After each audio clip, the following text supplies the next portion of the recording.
And one of our great pleasure, our great delight is to have Deepak coming to speak to us. Deepak is my dear friend and also my teacher. Two things together, that's a wonderful combination. And Deepak is bringing new awareness and new understanding, particularly, perhaps I should mention now, his new book is War of the World Views. And it's a science and spirituality, science versus spirituality, and science and spirituality bringing together.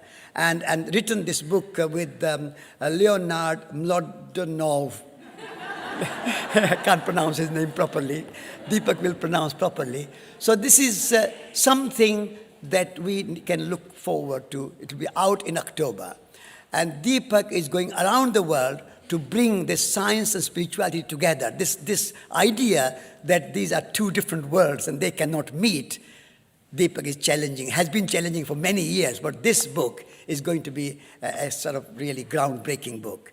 So without much ado, I would like to invite Deepak to speak to us this afternoon. Deepak.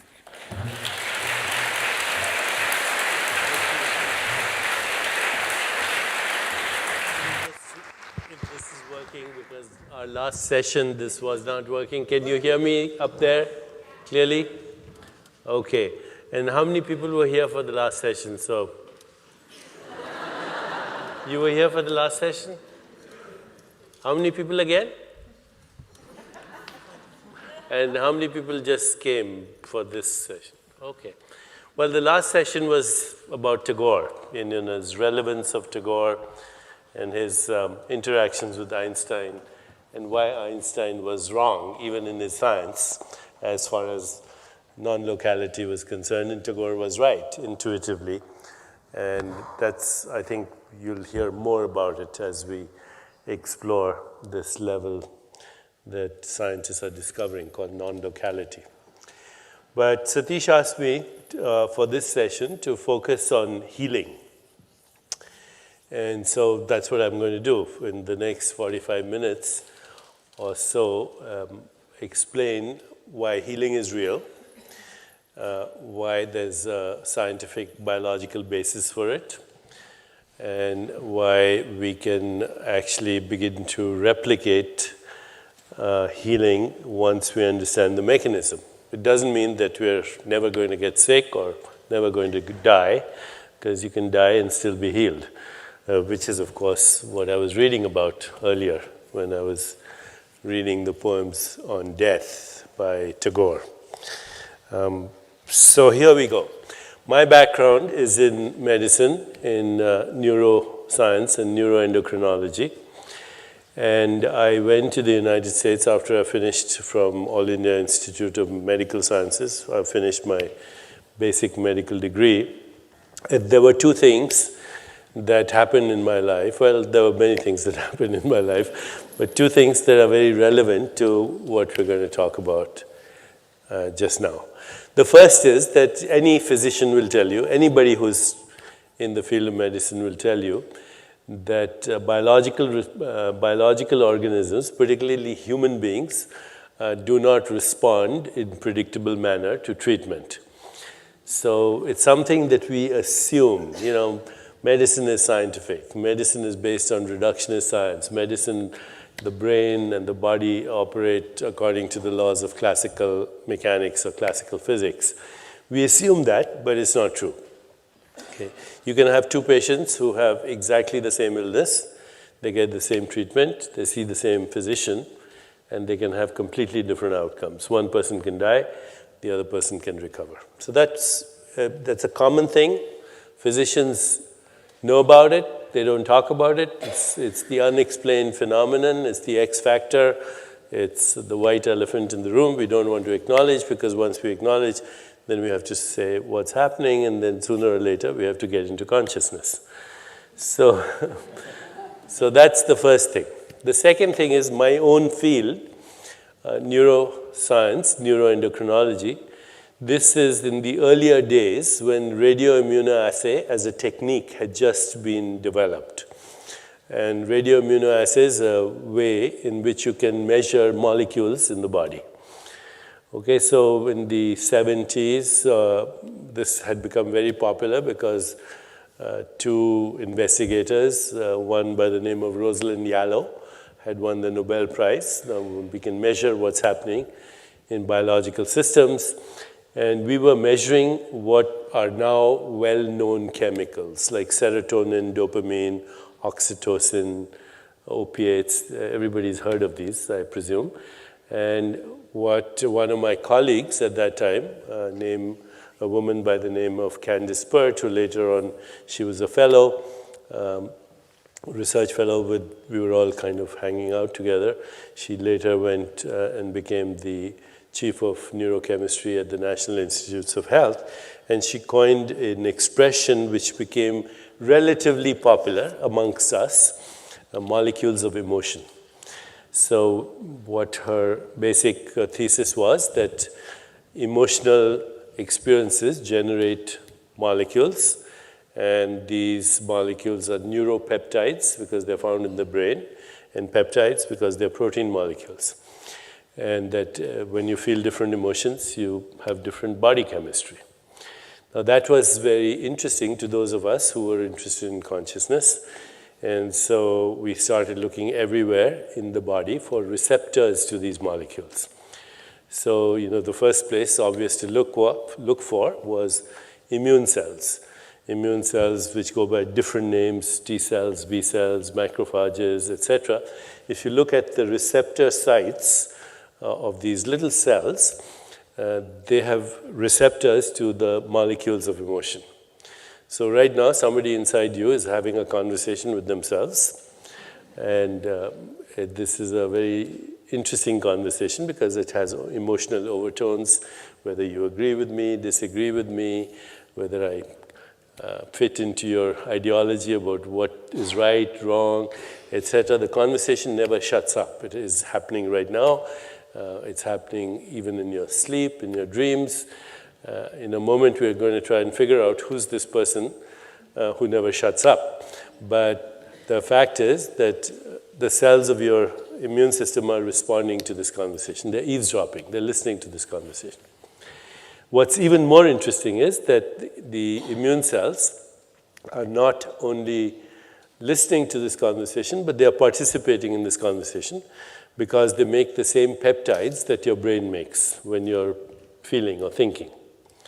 If you ask a good neurobiologist today, what's the difference between the immune system and the nervous system, they'll say there really isn't any. The immune system is a circulating nervous system. It has memory. So when your immune cells look at an antigen or an invader, pneumococcus or whatever, they remember, what was my last experience with this fellow. Should I leave him alone? Should I go after him? I have no experience with him, but my grandfather did. So, the memory is passed on, how to make the precise antibody. Not only our immune cells have memory, but they make decisions. So they're conscious cells. Okay? They have consciousness. If that's by consciousness, we mean memory and choices, sanskara and vasana, or whatever word we want to use. So the immune system is a thinking system. So are you using samskara as consciousness? No, as an expression of consciousness. Consciousness is a field of potential. Okay. So, yeah, your immune cells are thinking. They just don't think in English with an Indian accent. Now, this happens everywhere you look in the body. We started to look. It was very exciting, So we start looking everywhere because you can measure, and scientists love to measure, so we measured. Okay. Today, if you say, I have a gut feeling about such and such, you're not speaking metaphorically at all. You're speaking literally. Your gut makes the same chemicals that your brain makes when you have emotions or thought. In fact, I would say you can trust your gut feelings a little more because your gut cells haven't yet learned how to doubt their own thinking. Today, we know that 80% of our heart cells, for example, are what some cardiologists or cardiac physiologists call neurocardiocytes. Neuro They're like brain cells, neurons, and they are cardiocytes. They pump blood, but they make the molecules of emotion. Now, I'll cut this story very short because it's a 35-year-old story in development, but your mind is not in your brain, okay? It's everywhere. It's in all the cells of your body, and all the cells of your body are relating to all the cells in two ways. One is local communication through energy and information, local communication. So when I communicate with you on your cell phone, for example, that's a local communication. Or I call you on the phone or through the internet, that's local. It involves energy and information. And there's another kind of communication that occurs. It's called non-local, which I spoke about a little bit earlier, which is almost instantaneous. It's not communication, but it's correlation. Every cell correlates with every other cell instantly. Your body has 100 trillion cells, which is more than all the stars in the Milky Way galaxy. Every cell is doing 100,000 activities per second, and every cell tracks and synchronizes with every other cell instantly without sending messages, no signals. Okay?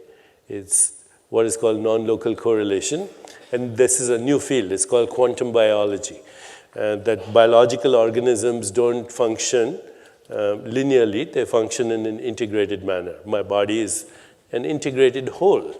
My brain is an integrated whole, and it's participating with what we call the environment, which is a terrible word. It's the biosphere of which we are an activity.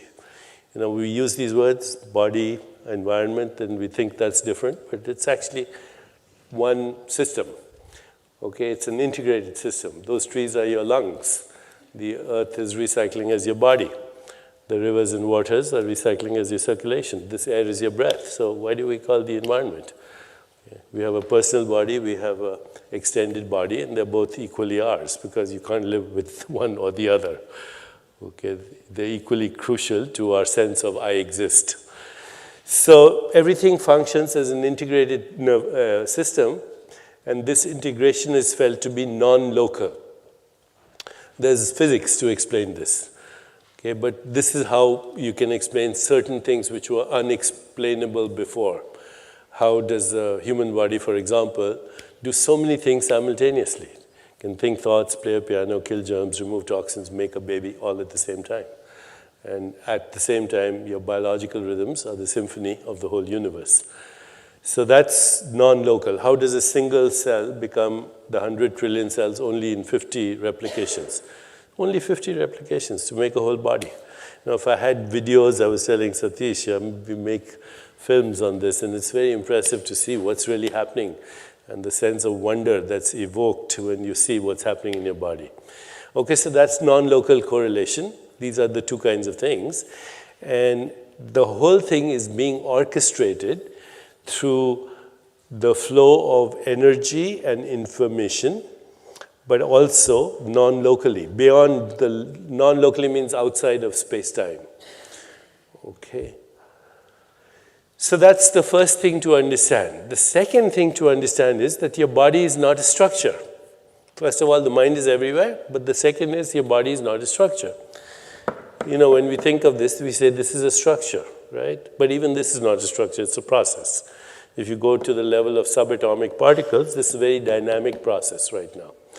But your body is definitely not a structure. It's not a noun, it's a verb. And there's nothing in the universe that's a noun. Nouns are conventions of language. They are not expressions of truth, because there is nothing in the universe that stands still, even for a second. Okay? So your body is dynamic. It's in exchange with all the elements and forces of the universe. And this happens through eating, breathing, digestion, metabolism, elimination, how we experience the world through our five senses, sound, touch, sight, taste, smell. That's where Ayurveda comes in, because we use these modalities to change biological expression. But then there's a whole realm of experience which is subjective, which is trans-empirical, which means it's not experience through the senses. Empiricism means experience through the senses and measurable. But there's a whole realm of experience that is subjective. Okay, our thoughts, our feelings, our desires, our imagination, insight, intuition, creativity, all of that, the deepest level of subjectivity for which science, by the way, has no explanation, how the brain produces subjective experience. We call that the hard problem in science. But you close your eyes and you suddenly become aware of all this thing that's happening in your subjectivity, and that influences everything that's happening in the body. Today, it's possible to do a little bit of mathematical calculations based on what are called radioactive isotope studies. And you can prove without a shadow of doubt that right this moment, you have 1 million atoms that were once in the body of Jesus Christ, or Buddha, or anyone you want to think about. In just the last 3 weeks, 1 quadrillion atoms have gone through your body that have gone through the body of every other living species on this planet. So think of a tree in Africa, a squirrel in Siberia, a taxi driver in Calcutta. You have stuff in your body that was there only 3 weeks ago. Okay. In less than 1 year, you recycle now. We used to think it was 5-7 years. In less than 1 year, you recycle 98% of all the matter in your body. So at the atomic molecular level, you have a new liver every 6 weeks, a new stomach lining every 5 days, new skin once a month, a new skeleton. It seems so hard, but a skeleton is a dynamic organ with calcium, phosphorus, everything coming and going. And by the end of 1 year, you replace almost all your body, 98%, few bits of collagen and cartilage, which take a little longer turnover. So this body that Satish invited is my 2011 model. And the last time I came, I brought with me the same suitcase, but not the same physical body. Okay. I brought, my suitcase has a little longer shelf life than my physical body. So, this raises a big question in science today. Who are you? If you think you're your physical body, then you have a bit of a problem. Which one are you talking about? Okay. So while my physical body has recycled from the ecosystem, it's part of the biosphere, the unfortunate word, environment, while it's recycled, and my personal body from year 2010 is dead, it's gone. I haven't died in the meanwhile, so I hope you agree this is scientific proof for the existence of life after death, because our consciousness is constantly outliving the death of the molecules through which it expresses itself. It's doing it right now. You don't need further proof of reincarnation. These are reincarnated cells, okay? These weren't there a month ago, but they remember the difference between hot and cold and pleasure and pain. It's the memory that's reincarnating. Okay, it's the memory. It's always reincarnating as this physical body. So let's go a little deeper. You go look at these molecules that are recycling. You see their atoms, and then you look at the atoms, and they're subatomic particles, and they're all coming from an emptiness. And that's where the real action is, that emptiness. Now, today scientists call it the quantum vacuum of the universe, which hasn't disappeared. It's right there. If that wasn't active, you and I wouldn't be here. Okay, the quantum vacuum didn't disappear with the Big Bang. It just started a whole series of activities that are still going on, but the quantum vacuum of physics is there right this moment, and you and I and everything exists because it's there. That's what scientists call it. But you look at the poetry of Rumi 700 years ago. He says, we come spinning out of nothingness, scattering stars like dust. He says, look at these worlds spinning out of nothingness. This is within your power. Who else? The Buddhists talk about shunyata, that is beyond subject-object split, beyond the observer and the observed. Vedantists, they talk about chitakash. The akash is not empty, but it's full of chit means consciousness, so they go even beyond. But any scientist will tell you today that 1 cubic centimeter of space, right here, 1 cubic centimeter of space, has 10 to the power of 37 times more mass energy than the entire universe. Incomprehensible. That includes the Milky Way galaxy, Andromeda, everything, all the suns, the stars, the planet. There's more mass energy here. Of course, we don't know how that becomes this. At least science doesn't know. Vedantists have a great idea about that, but science has yet not figured out how the micro or quantum world becomes the macro or classical physical world. They don't know. Pretty good, close to it, but not there. You know, if you've kept up with the literature, unified field and quantum gravity, so on, we don't know. As I said earlier, Sir Arthur Eddington said very elegantly, something unknown is doing we don't know what. And that's the best explanation we have of everything in reality. Okay? There's no mechanical explanation that will show you why you feel the way you feel and how you remember or how you imagine. As I said earlier, it's called the hard problem in science. Because it's called hard because we don't even have a theory for it. So let's go back to, so this body is recycling, but it's also energy and information, and it's constantly in dynamic exchange with the ecosystem. If the ecosystem is diseased, we are diseased. If we are diseased, the ecosystem is diseased. And this applies not only physically to us, but at every level, emotional, mental, and so on, because what we call mind and matter are inseparable. You know, as I said earlier also, there are three ways that scientists or philosophers look at the world. One is dualism, which is out because it violates the laws of conservation of energy. So there's no such dualistic. Descartes was wrong. Okay. Then the second view, which is material monism, that matter is everything. But the problem with that is when you look at matter, it becomes non-material ultimately. And then there's the third view, which is monistic idealism, that there's only consciousness and it experiences itself as the mind and the body and the physical world. So what is the mind? What is the mind and where is the mind? And this is very interesting if you start to think about it. The best definition I can give you of what mind is as follows. And this comes after a lot of thought, after asking a lot of people, consulting with a lot of people. The following definition, you will find nobody will object to it because it is actually correct. Okay? The mind is an embodied and relational process.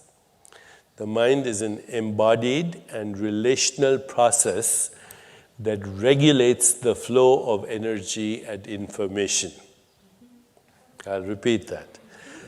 The mind is an embodied and relational process that regulates the flow of energy and information. Okay, so what is energy? Energy is that which has the capacity to move things, is work. That's how we define it in physics. And what is information? Information is data and facts, but actually physics has a better, information theory has a better definition of it. Information is the resolution of uncertainty. Okay, so when the quantum field, which is uncertain, becomes factual, that's what we call information.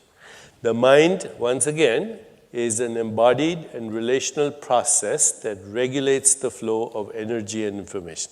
So where's my mind? Well, it's entangled with yours. Because as soon as I say something, and right now I'm the one who's speaking, but we could be having a dialogue, but you're responding, right? So as I'm speaking and you're responding and I'm getting some feedback, our minds are dancing. And as a result of that mental representation in each of our consciousnesses, all our consciousness right now, our brains are also entangled. Because there's no mental event that does not have a neural correlate. I'll repeat, there's no mental event that does not have a neural correlate. Which doesn't mean we understand consciousness. It just means that if you have a mental event, let's say I ask you to ask a simple question of yourself, who am I?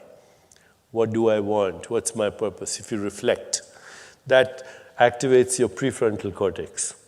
If you have an emotional experience, like I love my grandchild, or I love my husband or wife, or I feel compassion for so-and-so, that has another correlate, it's in your limbic brain. If you have fear, it has another correlate, it's in your amygdala. There is no mental event that does not have a neural correlate. And there is no neural correlate that doesn't have a biological correlate. Why? Because the brain functions as an integrated whole. There's an autonomic system, there's a sympathetic nervous system. The neuropeptides I mentioned, the chemicals, neurotransmitters, they're related to these activities. So everything in your body that's happening is integrated. Your thoughts, your feelings, your emotions, your social interactions, your environment so-called, your extended body, your ecosystem, it's all one process. You know, the problem with Cartesian dualistic thinking is we created divisions that didn't exist. So mind and body, body and environment, and now we're spending hundreds of years to see what the connection is, when there was no division in the first place. It's a single process. Your breathing, your heart rate, your autonomic system, which includes your sympathetic and parasympathetic nervous system, different parts of your brain, and your biology, your immune system, it's all a single process. And furthermore, it's entangled with other minds and other bodies. Because if I say something, I say to you, Satish, you know, the board of trustees just decided that they're broke and this place is closed, that would raise your blood pressure a little bit, okay? And your heart would speed up and your platelets would get sticky. And all I've said is a sentence, right? Okay, so the sentence was in English, but it had been in Swahili, it wouldn't have made a difference. Okay, so your consciousness processes meaning. And by the way, there's no computer that can process meaning. Okay, that's the whole reason why the brain is not the source of your consciousness. No physical system can either process meaning or imagine or remember or be inspired or have all the things that make us human or biological organisms. So it's a single process and it's entangled. Entangled means that my thoughts and my feelings and my emotions influence yours. And that we can see what the mechanism is, by the way. It's a neural mechanism. It's called limbic resonance. So I influence, my mind is right now being monitored by, regulated by, and regulating by your mind. It's inseparable. It's totally entangled. There is no such thing as a separate mind. You know, Buddha was right. He said all human suffering comes from the socially induced hallucination of the separate mind which doesn't exist. It doesn't exist, okay? There's no person inside you that I could call, this is you, okay? There's no person there. Everything that you call yourself depends on the other, okay? That includes everything you can possibly think of, including your biology. Our minds are entangled, our bodies are entangled, because the mind is not separate from the body. Okay, so every physiological process that is occurring in my body is dependent on you. My emotional well-being is dependent on you. You know, in the Yoga Vaishishta, the great sage Vaishishta, he says, dear ones, we have all created each other in our fancy. Okay? And that happens to be a biological truth. And this now we say, how far does this extend? How far does it extend? Okay. Does it extend just to human species or all living species? And when you say all living species, where do we stop? Okay. We know that dogs can respond to you, they share your emotions. We know that other life forms are entangled with us. And what we're beginning to realize is even the ecosystem, because the ecosystem is not a dead system, it's an alive biological biosphere. The biosphere and you are entangled. And this entanglement is instantaneous. Which leads to an amazing thing. You say, okay, entanglement is all across the ecosystem, all across the biosphere, But now, science, because of non-locality, says the entanglement extends outside the planet. It's all over the universe. We are part of a living cosmos. Teilhard de Chardin, the Christian theologian, he had nice words. The geosphere, the biosphere, the astrosphere, the theosphere, they're all entangled. And so this entanglement is horizontal, which means you and I are entangled in space, but it's also vertical. Why? Because my mind is influenced by the mind of my parents, who are no longer with me, but I have memories. Okay, my childhood, and their parents, and then our culture, and then our history. It gets pretty complicated. Your mind exists because of all minds that have ever existed and will exist in the future. The entanglement is horizontal, it's vertical. And now, because we have Twitter and Facebook and the internet, the entanglement is increasing, right? Because I just went outside and there's an elephant over there, or a simulated elephant. I took a picture and I sent it on Twitter with my BlackBerry. I said, "Elephant break." Okay?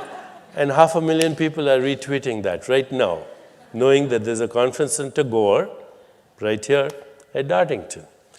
So we're entangled. And that leads to very interesting, first of all, conceptually, but now look at it from a point of view of well-being. So one of my other jobs, if you will, is that I'm also a senior scientist at Gallup organization. So I'm sure you've heard of Gallup. You know, they do polls, surveys.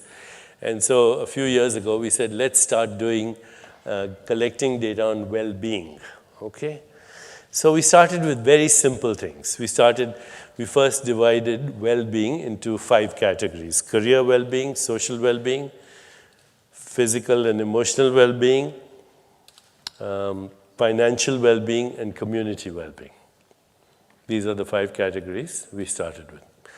So, and it's very simple. We take surveys. There are 2,000 people designing these studies, and Gallup has perfected the art of taking questions, and, you know, they're the best people as far as designing studies to ask questions.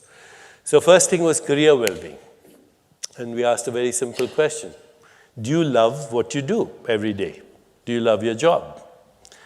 Only 20% of the people in the world said yes. 80% dislike what they do every day. In the world, and there are differences, you know, there are differences between, say, Chad and Denmark and Sweden, but average 20%. Only 20% people love their jobs. The other statistic was that more people die in our civilization on Monday morning at 9 o'clock than any other time. No other animal knows the difference between Monday and Tuesday. This is an extraordinary accomplishment for which only the human species can take credit. Okay. We die on Monday mornings of heart attacks at 9 o'clock. And the biggest sickness is time sickness. Everybody is running out of time. Okay? And they have speeded up biological clocks. They have faster heart rates, jittery platelets, higher blood pressure, dropping dead of heart attacks. Time has run out. Okay? Because they're saying to themselves, I have no time. Okay. Tagore had a relationship with eternity. If I have time, I would love to read 1 or 2 of his poems on the timeless experience. So that's one statistic. The other statistic was, these are very practical things. If you are working in an environment where your supervisor or manager or whatever ignores you, your rate of disengagement goes up by 45%, and within 3 or 4 months, you start to get sick, because nothing that happens in the mind doesn't have a biological correlate. 45%, it goes up. If your manager or supervisor doesn't ignore you, but criticizes you, you get better. Your rate of disengagement goes down to 20%, because you would rather be criticized than ignored. See, when you're ignored, you don't exist. When you're criticized, at least now I'm acknowledging that you exist. So you get better, 20% down. If, on the other hand, your supervisor, manager not only notices you, but acknowledges a single strength that you have. Your rate of disengagement goes down by less than 1%, and your physical health improves. This is data that is proved now. We've done it many times. So obviously, why don't we correct this situation? In the US alone, we estimate in Gallup that disengaged and actively disengaged workers, actively disengaged are people who are unhappy, but they come to work with the express intention of making other people unhappy. Okay? Between the active and disengaged, the annual cost in the US alone, I don't know the figures from elsewhere, is $380 billion. Okay? And it all means, Gallup says you find the right environment to work in and use your strengths and be in your dharma, as we would say. Okay? And you're all set. Can we not create those environments? And that's another part of our Gallup work, that we evaluate people's strengths. So I can sit down with you for 2 hours, and you can do it on the computer. If you want, you can go to Strength Finders on Gallup, and you will find out the 5 things that you're really passionate about. Then spend your life doing that and create an environment where everybody notices the great strengths of each other and actually helps each other, and everything improves. Health improves, productivity improves, well-being in general improves. And there's a lot more to say about this, but let me move to the second thing, which is social well-being. Social well-being. If you have a happy friend, your happiness will go up by 15%. But if your happy friend has a happy friend that you don't know, it goes up another 10%. And if your happy friend has a happy friend who has a happy friend that you don't know, it keeps going up. So, and it keeps going on. 3rd degree of separation, 4th degree, 5th degree, 6th degree. So the first question we asked ourselves when we saw this, how does the happiness of people that you don't know affect your happiness? Like, you don't know these people. Okay? So you see somebody in Brighton, they're walking on the street, their happiness affects your happiness. And if it affects your happiness, it affects your well-being, because your mind is entangled with your body, right? So how does that happen? And there are many ways to explain that. One, the best explanation, which is both Vedantic and comes from physics, Schrödinger said, consciousness is singular that has no plural. Okay? That's the best explanation, because at the deepest level, consciousness is unified. There is no separation, what we call pure consciousness, samadhi or whatever. So just like electricity is powering my BlackBerry and this microphone and my computer and my radio and my television set, so too consciousness is downloading in everyone from the same source. Okay? So it's a singular that has no plural, and something is affected. And I was saying non-locality. If you tickle the universe here, it laughs there. If you ask a question here, it answers there, because consciousness non-locally is correlated everywhere. That's the deeper question. There's mathematics to prove that. But on a very simplistic level, if you and I are having a conversation, then of course my mind is affected by all the things that are happening in my life. If I'm concerned about my children, about my job. So actually, when you and I have a conversation, it's not just you and me. It's all the people in my life and all the people in your life. We're entangled. And then they have people in their life. So, okay, so we go deeper. We see entanglement exists everywhere. So the happiness of your perceived enemies is good for your well-being. Okay? There's no getting out of it. Okay? It's good for your well-being. We go to the other areas, and we have only 5 minutes left, so I just want to tell you this. This is what happens, okay? If you go from social well-being to physical well-being, which requires very good few things like good sleep, exercise, adequate breathing, and food that doesn't come in a can or has a label, you're all set. Okay. That's physical well-being. And then there's financial well-being. Don't spend money that you haven't earned to buy things that you haven't, that you don't need to impress people that you don't like. It's the cause of the economic crisis. Okay. And then there's community well-being. What in India we say seva, satsang, simran. So you combine all this, this is well-being, okay? And it's totally in your control. Then there's spiritual well-being, which addresses bigger questions. Who am I? What's the meaning of death? Does God exist? Etc., etc. Here are the 5 breakthroughs. If you understand the 5 breakthroughs in science, you'll understand how to heal. The first breakthrough, conceptual. Your body is not a structure, it's a process. It's a process in consciousness. Second breakthrough, your genes are not deterministic. See, that's another big, huge. When President Clinton in the year 2001, they said, we've deciphered the human genome, we found the alphabet in which God created life. Not true. You have only 23,000 genes, and most of them you share with everybody else. Like 65% of your genes are the same as a banana. 80% of your genes are the same as a mouse.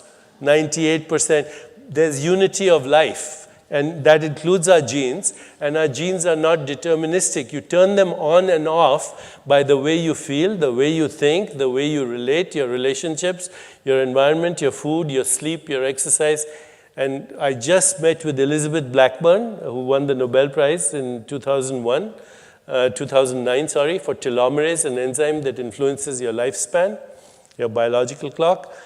People who meditate, Vipassana and other, mantra meditation, their telomerase goes up by 30% within 4 months. So your genes are responding to your mental activity. Okay, so that's the second breakthrough. Your genes are not deterministic. Third breakthrough, your brain is not a structure. The whole field of neuroplasticity, you can change your brain structure. So if you do, the Buddhist Vipassana meditation, or you cultivate attitudes like compassion, like loving kindness, what the Buddhists call the 4 divine qualities, loving kindness, compassion, joy, and equanimity, your whole brain starts to change. Your limbic brain changes, your cortical brain changes. When you reflect, it changes. When you override your automatic responses, it changes. Bottom line, you don't have a fixed brain. That's the third breakthrough. Fourth breakthrough is you can change your body, because you can change your brain and you can change your genes. That now there's all this research which is coming out on the biomarkers of aging. There are 15 of them, all of them are reversible by at least 10, 15 years. So, we're going to see a new expression. None of this is technology, it's all internal work, right? So your brain is not fixed, your genes are not fixed, your body is not fixed, it's all a process. Next breakthrough, you can change your relationship to time, okay? Find the timeless within you. And that is actually the real breakthrough. Because time is how we measure our experiences. When you're having a good time, what do you say? Time flew, right? Or when you're bored, what do you say? Time dragged. When you have 10 deadlines, then of course you say, I'm running out of time. So these are the major breakthroughs, but they lead us to a deeper realm of our own soul, which is non-local. When we are connected with that part of ourselves, then, of course, we experience the timeless. Try this. Are you listening to me right now? And I'm going to finish, Satish. As you're listening to me, just turn your attention. As you're listening to me right now, just turn your attention to who's listening.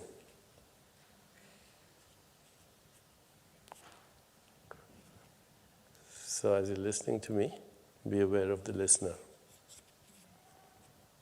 That's your soul.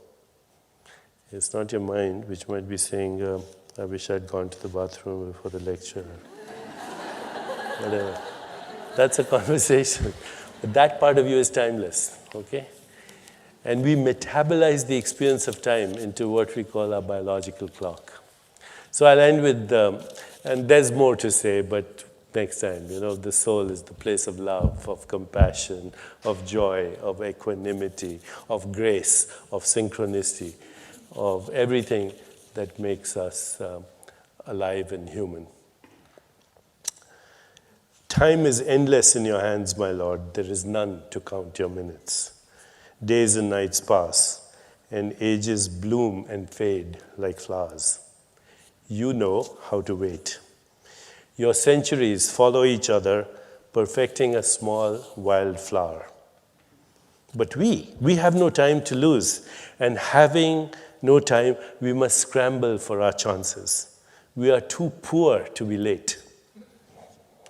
And so it is that time goes by, while I give it to every querulous man who claims it, and your altar, my Lord, is empty of all offerings to the last. At the end of the day, I hasten in fear that your gate will be shut, but I find that there is yet time.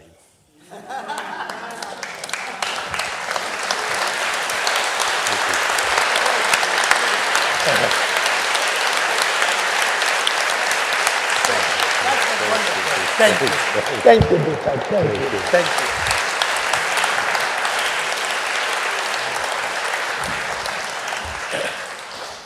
I said this morning, my mother used to say, when God made time, He made plenty of it. But my wonderful producer, Victoria, says, no time, we have next. So we have to compromise between my mother and my producer. But Deepak, in this eternal hour, you have done wonder. And every word you have spoken has reached to deepest corner of my soul and mind. So thank you for that wonderful 1 hour of presentation. And that 1 hour really flew like minutes or seconds. It really flew. So thank you very much. Such engaging and enlightening presentation. Thank you.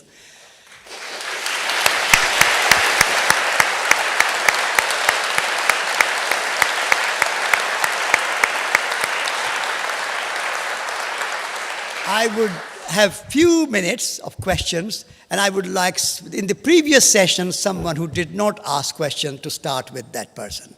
So anybody who did not ask, a lady there in that corner, in purple jacket. Should we disentangle ourselves from miserable people? Say that again? Say again? Should we disentangle ourselves from miserable people? From disentangle ourselves? Absolutely not, because the more you experience the suffering of another person, the more you have the desire, even the mental desire to alleviate it, you get better. Your health improves. The suffering of other people is what gives birth, compassion is what gives birth to love. And love is what ultimately causes healing. So without compassion, there is no love. And love has to also be in action. Love without action is meaningless, and action without love is irrelevant. So it's all connected. Emily. The question No. is, Yeah, I can hear. the question is how do you balance the urgency of our time with the need to take reflective, deep, expansive, the rest of this question. Do you think social transformation is possible in the absence of personal transformation? No, definitely. So right there, since we're talking about Mahatma Gandhi, he said, can you be the change you want to see in the world? Because otherwise we just become angry peace activists or angry environmental activists. And that adds, if consciousness is a field, every bit of anger, of self-righteous outrage adds to the anger of the world. So outrage by the word. Word means rage, right?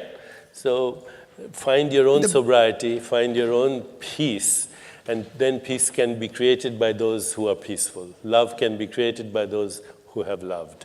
So there is urgency, but the urgency is take care of yourself first. on the back there. And then you, Wendy. Thank you. We have aging population.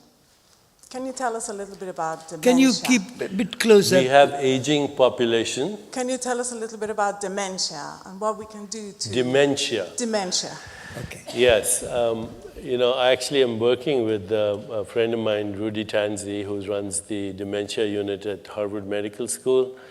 And what he's saying, and he's discovered 4 genes that are presumably responsible for Alzheimer's.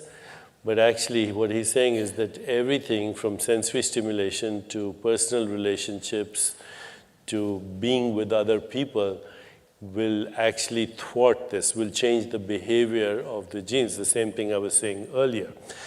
The fact is we are going to see more and more people getting into the 80s and 90s. They say, today's 80s, yesterday's 60, and today's 60s, yesterday's 40, because as we begin to understand the mechanics of aging and influence it through the way we live, we can combine the wisdom of experience with a different kind of biology. And all the demographic research shows that in those cultures where the aging are respected, where they are venerated, where they are made to feel useful, where they become the visionaries for society, aging has a completely different biological response.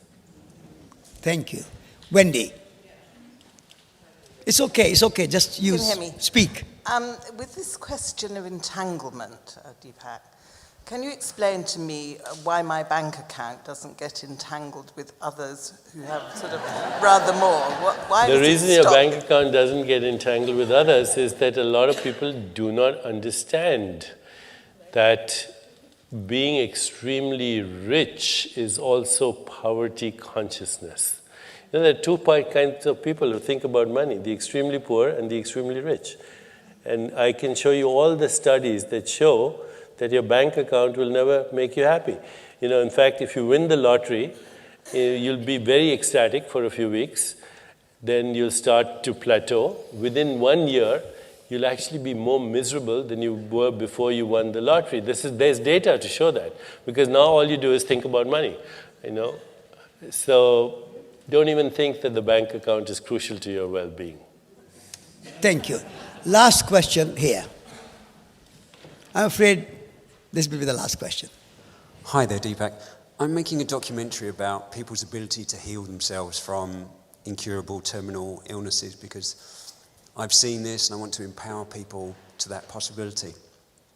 And somewhere there's a balance between that, getting that across, and also remembering that we're mortal. We're going to be leaving this planet at some point. Maybe we've got karma. And I'd just like to know your thoughts about that. First of all, healing is real. So what does happen when people heal? What's really happening?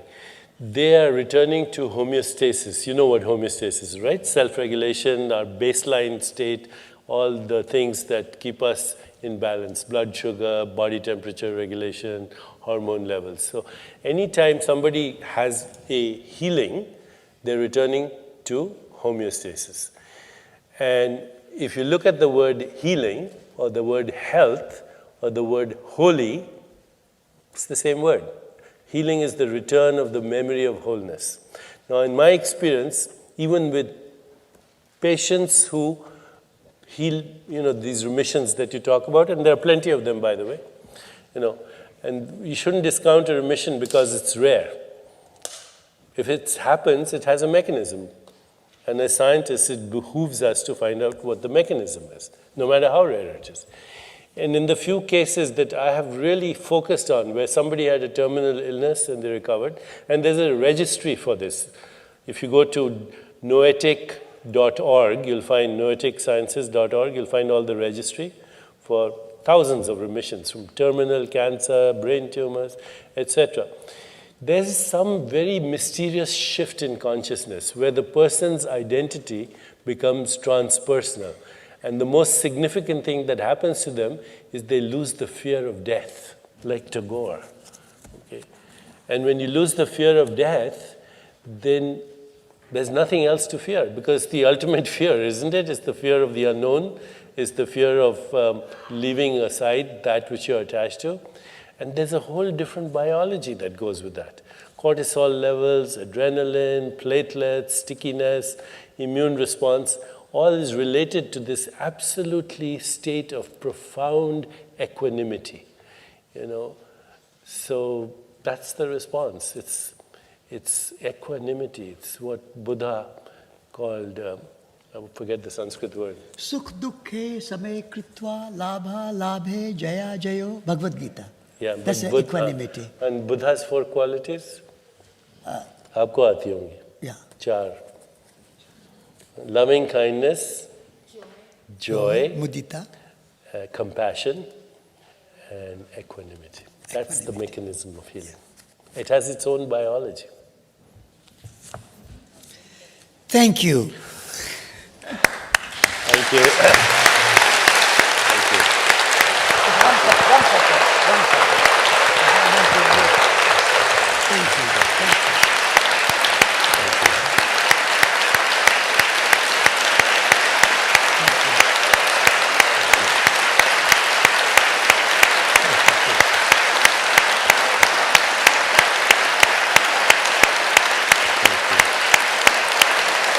Okay. Thank you. Thank you. And Deepak, my commercial, Deepak's article about Tagore and death and healing in the Tagore special issue. Please buy a copy. And if you are not a subscriber, subscribe. If you are a subscriber, give a gift subscription. If you are rich, become a life subscriber. You are super rich and bank account is too heavy, become a patron, give donation, support researchers so we can have such events again and again. Thank you. Thank you.